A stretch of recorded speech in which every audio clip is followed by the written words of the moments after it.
नमस्कार, आप सब लोगों को जय जगत।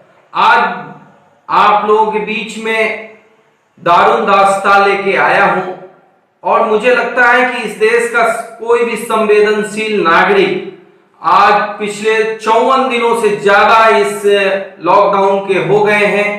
54 दिनों तक जो जनता की त्रासदी है वो एक तरफ है, लेकिन मैं पूरे दुनिया के न्यूज को देखने के बाद मैं इस निष्कर्ष पे पहुंचा हूं कि पूरी दुनिया में कहीं भी इस तरह की त्रासदी की समाचार नहीं आ रही है। त्रासदियां हैं, लोग मर रहे हैं, कई तरह की त्रासदियां सामने आ रही हैं दुनिया के विभिन्न हिस्सों में, लेकिन आप दुनिया का कोई भी मुल्क ऐसा नहीं है कि लॉकडाउन के दौरान पिछले 54 से 56 दिनों से लगातार मजदूर पैदल चल रहे हैं, वो बहुत दुरूह अवस्था में चल रहे हैं, उनको खाने नहीं मिल रहा है, उनको जाने के लिए वाहन नहीं मिल रहा है। पिछले 56 दिनों से लगातार इस तरीके का पलायन एक तरीके से हो रहा है।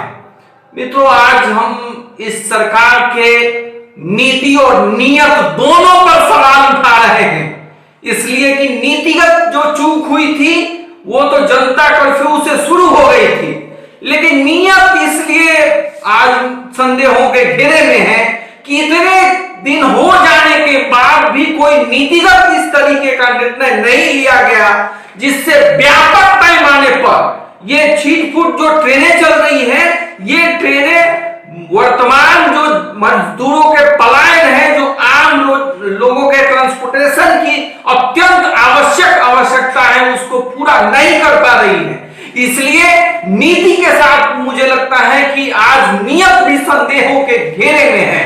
इसलिए मुझे लगता है कि आज हर वो आम आदमी जब भी सड़क पर चलते हुए मजदूरों की दारुण दास्तां, उसका शकल, उसका चेहरा सामने देखता है तो उसके अंदर गुस्सा प्रज्वलित हो जाती है और उससे भी विवश स्थिति तब बन जाती है जब हमारे जैसा लोग हजारों हजार की संख्या में, लाखों लाख की संख्या में मजदूरों और चलने वाले मुसाफिरों को सहायता मुहैया करते हैं।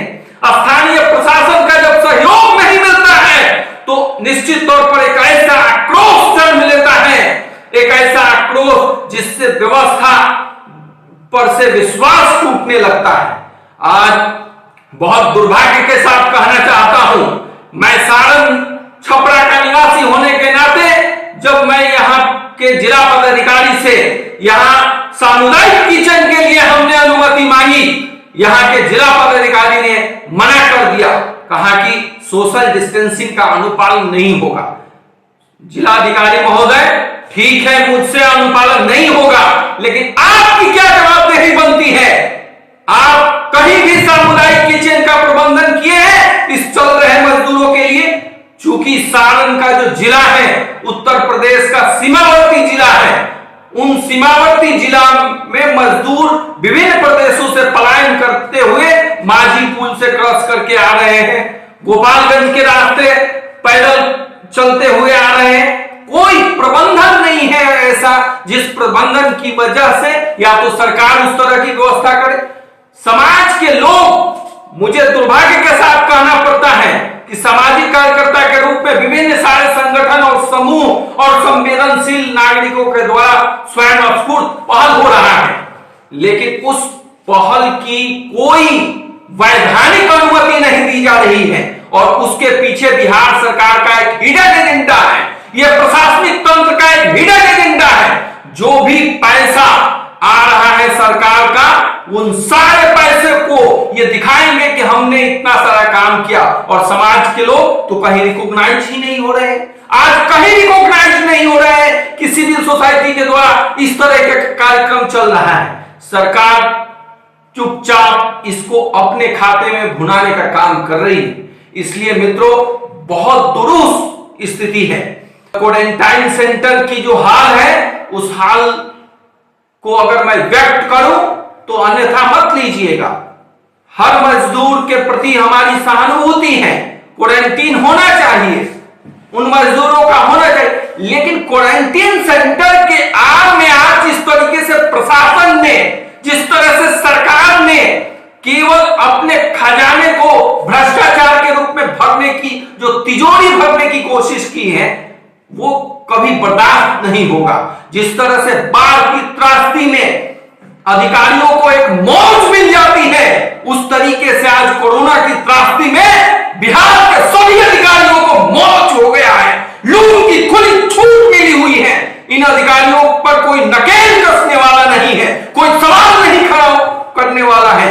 इसलिए इन अधिकारियों के अधिकार को चुनौती देने का वक्त है, उनसे पूछने का वक्त है कि इस क्वारंटीन सेंटर में जिस तरीके से लूट मची हुई है, जनता आज निगरानी करे, संवेदनशील लोग आज निगरानी करे, नहीं तो ये व्यवस्था जिस तरह से बद से बदतर होते जा रही है, आने वाले दिनों में आप अगर मध्य वर्ग के लोग हैं, अगर सोच रहे हैं कि हम चुप रहेंगे और हमारे साथ कुछ नहीं होने वाला है, तो घबराइए मत। वो दिन दूर नहीं कि केवल आज मजदूरों के साथ जिस तरीके से अन्याय हो रहा है, आने वाले दिन में आप भी उससे अछूत नहीं रहेंगे।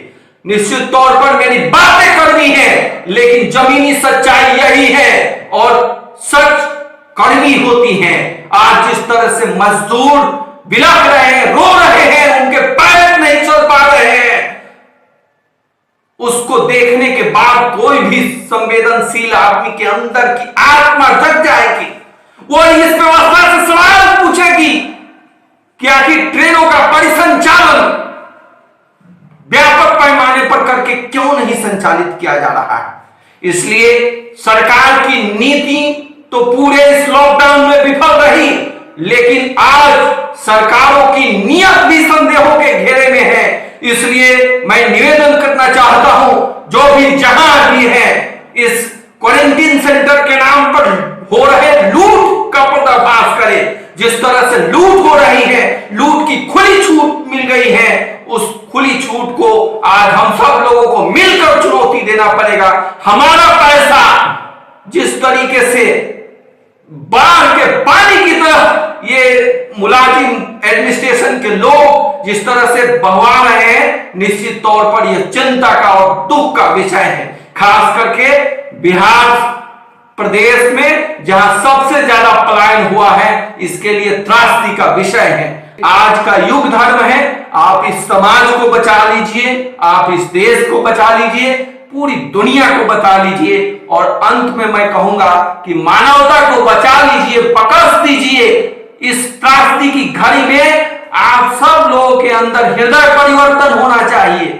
मैं तो गांधी जी से प्रेरणा लेके अपने जीवन में सुधार किया हूं, और गांधी जी की जीवन से प्रेरित होके अंतिम में ये कहूंगा कि पूरे बेईमान आदमी के लिए पूरे ब्रह्मांड की संपत्ति मुझे लगता है एक बेईमान के लिए कम पड़ जाएगी, जबकि पूरे इस प्रकृति में लगभग पूरे दुनिया के आदमी जीव जंतु को खिलाने की क्षमता है। इस बेईमानी के खिलाफ चुनौती देने का वक्त है। धन्यवाद।